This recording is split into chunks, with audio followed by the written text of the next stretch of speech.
All right, well, you can tell we have two people that have been around the Olympics a lot. One of them doesn't have any medals, so this is the equivalent of medals, Katie Ledecky. These are remnants of every Olympic Games, although I gave Salt Lake City away a long time ago for some charity. I have no idea. Katie Ledecky has 5 Olympic medals. Where do you keep them, by the way? They're back home. Do you look at them at all? I haven't recently, but take them out for various events here and there. So yeah. Well, this is going to be a combination. Obviously, we umbrella this as the Pac-12 adventure. Katie is a student at Stanford. We remind everybody of that in the midst of this Olympic training. And of course, that's all been thrown into disarray as the rest of the world has been. And I think, Katie, that's the emphasis. Everybody's been in the same boat. But just talk for a minute about the initial emotions when you finally heard what you thought was inevitable, that the Olympic Games were going to be postponed.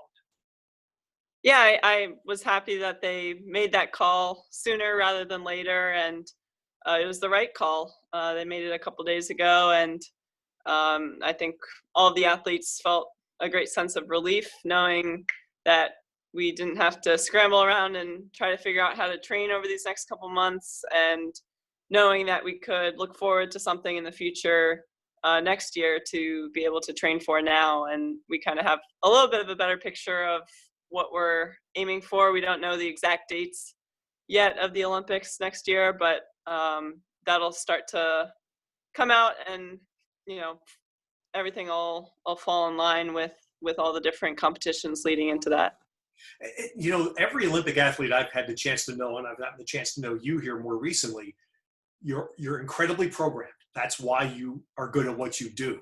So when your program is thrown off, and there's no playbook for you to go to, right, to reference anyone else that's gone through this, it has to be, as relieved as you may be, it has to be jarring that you're programmed, your future has been put off, and it has to change dramatically. Yeah, I mean, we started seeing the effects of this pretty quickly. Once Stanford shut down completely, that pool closed, and then a bunch of the pools in this area started to close up. So our training started to get thrown off, and we had to do a little more work. Ted here was really great at helping our little Stanford crew out and finding some pools in the area that would be possibilities, and really came through for us. So can't thank you enough.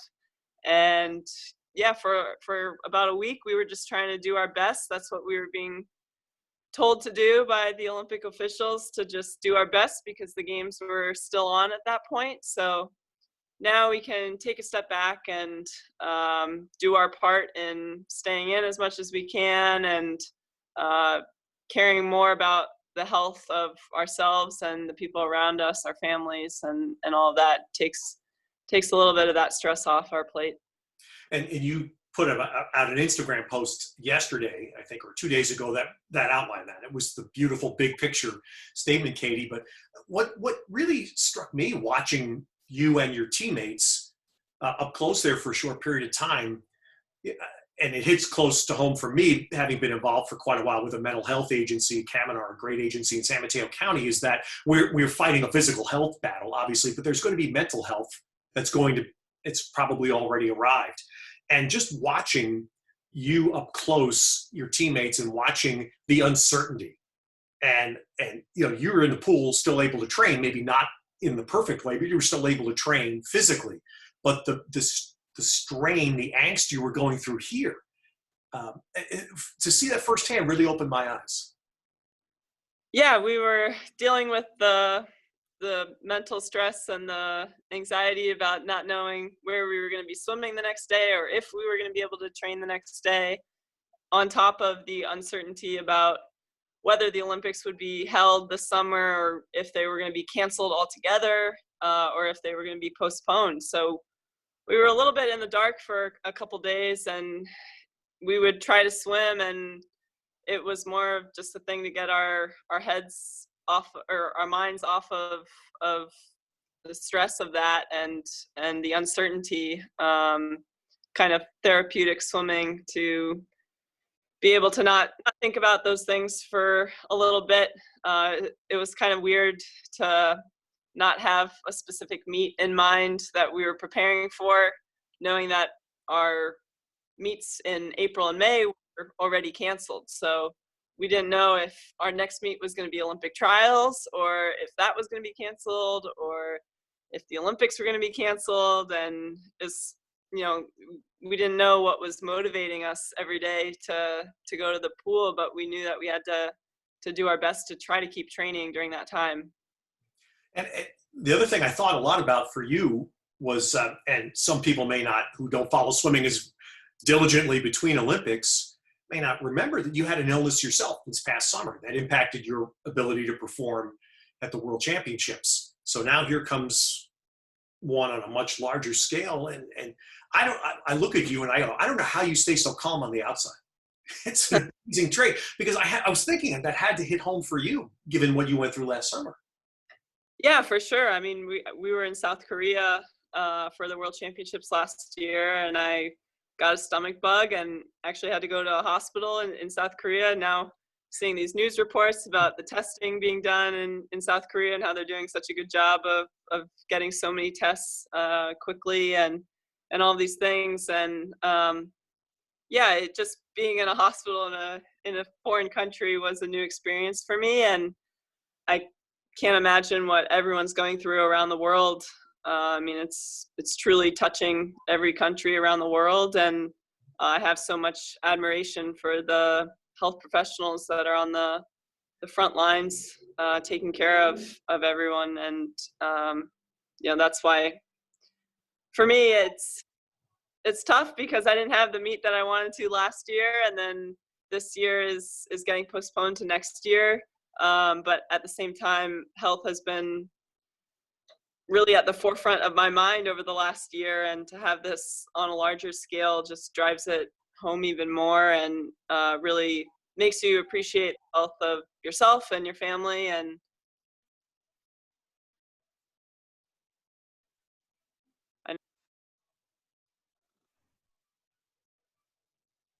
Well, Katie, that's a perfect seg into, you are a Stanford student, Katie Ledecky, and your plan was to go back to school starting in the fall. I'm guessing that plan has to get delayed another year? it does, but I'm actually going to take some classes this quarter. So Stanford is on the quarter system, and they actually delayed the spring quarter because of everything going on and everybody being back home and the classes being online.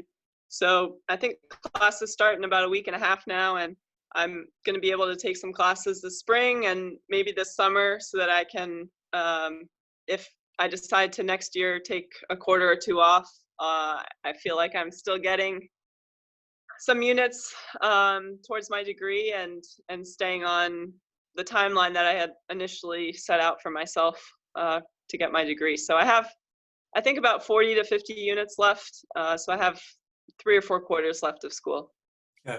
See that, and that's getting to know that about you has been so impressive, is that you fall into a list of most impressive people who have gone to Stanford with athletic prowess. And I always remember Andrew Luck telling me this a few years back, that, he was a quarterback of all things. So we understand where quarterbacks are in our culture. And he said, I'd go into a classroom and I'd look around and there were 10 people sitting within 10 feet of me who were all doing things way more important and way more complicated than I could ever do. And it was a wonderful grounding experience that he enjoyed. And I know we talked about this. He could have gone professional a year earlier, but he loved being at Stanford. And I listened to you talk and I hear some of the same things. Yeah, I love being at Stanford. I love training at Stanford. I love going to school at Stanford. It's just been such a great experience to get to know some of these professors and my classmates and my teammates, who all have various interests and are working really, really hard at whatever it is they're passionate about in their field. And to be able to learn from the best of the best is such a unique experience, while I'm able to continue to train with the best of the best and pursue my goals at the highest level. Yeah. Well, just throw a dart for me, Katie. I never asked you this. How many people that you associate with daily at Stanford know that you swim? 50%, 75%? I'm just curious. Yeah, maybe 75, 70. Okay. I don't know. It varies, I guess, from class to class that I'm in, and if one person knows and it kind of spreads or something like that. But I'm not treated any differently, and I'm not talking about swimming on a daily basis with my classmates when I'm in class with them. That's for sure. And honestly, I enjoy it when people come up to me and introduce themselves to me, because it feels like I'm meeting more people in the Stanford community, and I enjoy meeting people and listening to their stories and what they're passionate about. And I try to share as much as I can, or as much as they want to know about my swimming career. What was the and look, I did this a million years ago. I encouraged my kids when they were going to college to do this, was to go away from home. And you went as far as you could. I mean, you went all the way across the country to go to college. And that's, for someone who's 17, 18 years old, that's an important decision. It's a bold decision. So, I mean, obviously swimming was part of it, but it was Stanford, wasn't it?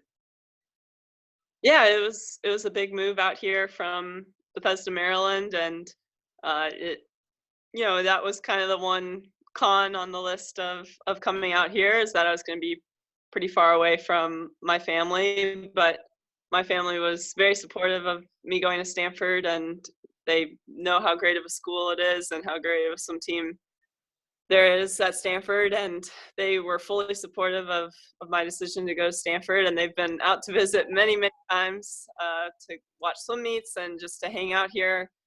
When they come out, they usually try to stay for as long as they can, and really soak up the sun and everything around Stanford. Mm-hmm. Yeah, I always thought the litmus test would be if for some reason you couldn't swim, would you be at Stanford? I would hope so. I don't know. I mean, it's obviously a challenging school to get into, and I don't know how, my education and my swimming have always been so intertwined that I don't know if I would be as good of a student if I didn't have swimming, because of how disciplined I was through high school. So it's hard to know. I definitely would have applied and and everything. So it's such a great school, and I've loved every minute of it. Do you, and another one, I think I've talked to Greg Meehan, who's your coach now and the Olympic team coach, about this. Your decision to come to Stanford, but to swim at Stanford for 2 years, struck me as someone who's come to love this sport as well. It was pretty important for college swimming that it work. Did you feel that way as you were going through it? Yeah, I guess I didn't think about kind of the bigger picture and what it meant for college swimming as a whole. But for me personally, it wasn't even much of a consideration to turn pro after the Olympics. I had my mind set on coming out to Stanford and swimming for the team and being a part of that. And I really can't imagine my life without that. And the friendships that I made through being on that swim team, and the opportunities that I've had because of that. I'm so glad, looking back on it, that I made that decision. And Greg was incredible through the whole process of being recruited to Stanford and then coming to Stanford, being very open and being very encouraging of whatever decisions I was going to make about turning professional or whatnot. We just had those discussions when they came up, and I took his advice on numerous occasions, and we talked openly about all those different things, and felt like I had his full support on all those decisions. Yeah. Someone who preceded you by just a few years at Stanford that I've come to know in tennis, Mr. McEnroe, went to Stanford for 1 year and to this day loves it. And the point I was going to make was he loved being a part of a team sport, playing an individual sport. But for that year at Stanford, he was part of a team. And you did it for 2 years. So that's what I wanted to hear you talk about, was being part of a team. You did wonderfully yourself, but the Stanford had been, 2 decades since they'd won the national championship, and they won back-to-back years. Yeah, it was awesome. It was really cool to come out of Rio in 2016 and have that right away, to be a part of that team and have that that group of swimmers to swim with on a day-to-day basis. And it gave me a goal right away after Rio to win a national championship with the Stanford team. And it helped me reset my goals very quickly coming out of Rio, and kind of take my mind off of myself for a couple months and focus more on team. Obviously, I have to do my part and set my own individual goals to score as many points as I could for the team. But it was a lot of fun to pursue that team goal both years and to come away with 2 national championships. I've said this a lot in other forums that 8 years now the Pac-12 network has been on the air, and one of the 2 or 3 best events I ever called was a swim meet at Cal. Stanford at Cal, and you were part of it, obviously, but it was Olympians everywhere in the pool, and also Olympians watching that were no longer competing for the 2 schools, but they were there watching. It was like a Hall of Fame in one afternoon at that pool. It was fun. And I remember vividly, because I didn't understand this about college swimming, you'd win the 1,000 and you jump up out of the water in, I think, 45 seconds, and you jump back in and win the 200. So I was with Amy Van Dyke and another great champion on the telecast. I said, I had no idea they swim the 1,200 in college swimming. Yeah, not very many people do that double, but that was a challenge that Greg put me up to, and it was kind of fun and good work at that point in the season. And yeah, you're right. Those Stanford Cal swim meets are always quite a show, and so many big names. I mean, they've been the top 2 college swim teams on the women's side over the last couple of years, and been dominant. And so it's so fun to have Cal across the bay to compete against every year at dual meets, and then at Pac-12s and NCAAs as well. All right, just a couple of minutes here, and then we're going to free you. But I want to, and this may gravitate into something a little more serious, but I think it's something you've done so unbelievably well, and I'll reference it in a minute. But, really since that Phelps guy stopped swimming, you have been the mantle of the best swimmer in the world. And it is an incredible thing to wear at your age. And it goes back to what I referenced earlier, how calm you are on your exterior, how so poised and serene you feel.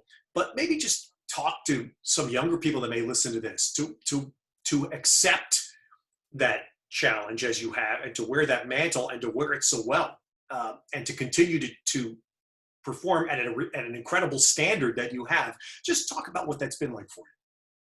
Oh, thank you. I appreciate the kind words. And I think I don't really think of it as a mantle or something that I'm trying to carry on, but I think I recognize my role in the sport and my role within USA Swimming, and the fact that we're all role models to younger swimmers when we're on the national team and on the Olympic team, and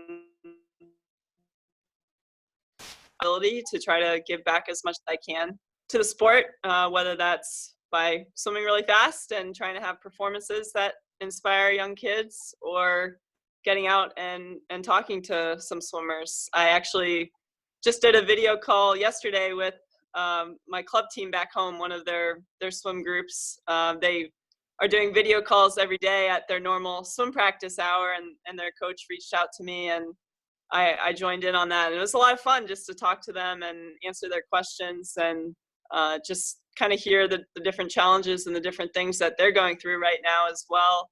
Obviously, this period in time is affecting everyone, and athletes of all ages are having to put their sports on the back burner. So I know this is a time especially that we need to try to reach out to them and keep them upbeat and motivated. And I know that I'm doing the same for myself. So yeah. Who's reached out? And I'm not sure if I know who was there a swimmer that inspired you? I mean, great swimmers that go back. And I'm interested, the last week, especially with this Olympic news coming out, if we looked at your phone, you showed us your text list, who would knock us out? Come on. I've heard from a number of swimmers, especially, I mean, just a number of Olympians who just can't even imagine being in the position that we're in right now. And I've become very good friends with Chris von Salsa Olmsted, who was an Olympian in 1960 and went to Stanford and didn't have the opportunity to compete for Stanford because they didn't have a swim team for women back then. But we've become really good friends since 2016, and she's been out here to watch me swim at Stanford and has just come to visit. She lives in Sacramento, so I've heard from her a number of times. I've heard from Debbie Meyer, Summer Sanders, and yeah, a long list of different people. And I've also been trying to reach out to some of my teammates, both on the national team and my Stanford teammates as well, who all had to head home pretty quickly. We didn't really even get to say goodbye. It happened so fast. Everyone was moving out and getting back home before it was too late, or before they got kicked out of the dorms. So reaching out to them, trying to stay in touch. Obviously disappointed for them, missing out on NCAAs this year. It's tough, especially for those seniors. But they all worked incredibly hard this year, and I know they all have great futures ahead of them, whether it's in the pool or now the seniors finishing up school and heading off to different jobs. Yeah, I'm just trying to stay in touch with as many people as I can. Probably have sent more calls or sent more texts and made more phone calls and video calls this week than ever before. The generosity of community around Stanford was fabulous, as you referenced early, but I thought it was interesting. One of the people who opened up their pool for you on kind of an emergency basis last week is a friend of mine named Jeff Morris, who's a Stanford grad. And I told you when we went to the house and you jumped in the pool that 28 years ago, Summer Sanders lived in that house while she was at Stanford training for Barcelona's Olympic Games. Right, yeah, Jeff was so nice, letting me swim there in the afternoon, using his pool. And I texted Summer right after that, and she was thrilled, and told me to say hi to them, and she just shared how great a memory she had living there and being with some other Stanford athletes there one summer. So it's fun. All right, last one, I promise. A side of Katie that I saw that a lot of people, a lot of young people, students, I think, were blessed to see. An organization that's based on the Stanford campus called EPAT, East Palo Alto Tennis and Tutoring. It's an after-school tutoring-based program for a lot of kids who need that extra work in this area around Stanford. Stanford students do a bulk of the tutoring. Katie spoke at the fundraiser last year, and I won't mention the other names because it's not about them, other than to say there's been a fairly impressive array of speakers at the annual benefit.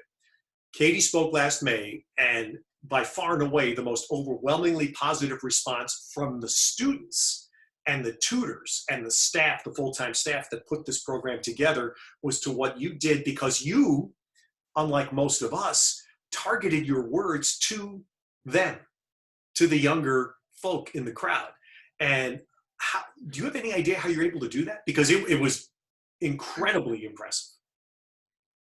Yeah, I know that when I was invited to speak at the event, I was told that there were going to be a number of students there, and then that I would be speaking to everyone at the fundraiser, and then also the students as well, and the teachers. And so I kind of wanted to try to talk to all the different groups, all different ages, and wrote a little speech. And I'm glad it came across well, and hopefully inspired those kids to continue working hard and pursuing their passions and taking the lead in the different areas of their lives. Well, Katie, this has been incredibly nice of you to do this. And obviously, a lot of people are interested right now, especially in this period of time, about what great Olympic athletes are going through. It's wonderful to hear you're going to go back to school. Personally, I'm hoping that this extra year, which is going to give you a year to be stronger and healthier, is going to think you may rethink that IM. What do you think? No, I don't think so. I think I have enough events right now to keep me busy and hopefully qualify for all the events I want to qualify for in Tokyo. And we don't even know when our Olympic trials are at this point, but I'm pretty focused on the freestyle events at the moment. I don't think I'm gonna change my goals too much. Okay, I'll work on me and on that one. Yeah. Five-time Olympic champion, two-time NCAA champion, and Stanford student, Katie Ledecky. Thanks, Katie. Thanks, Ted.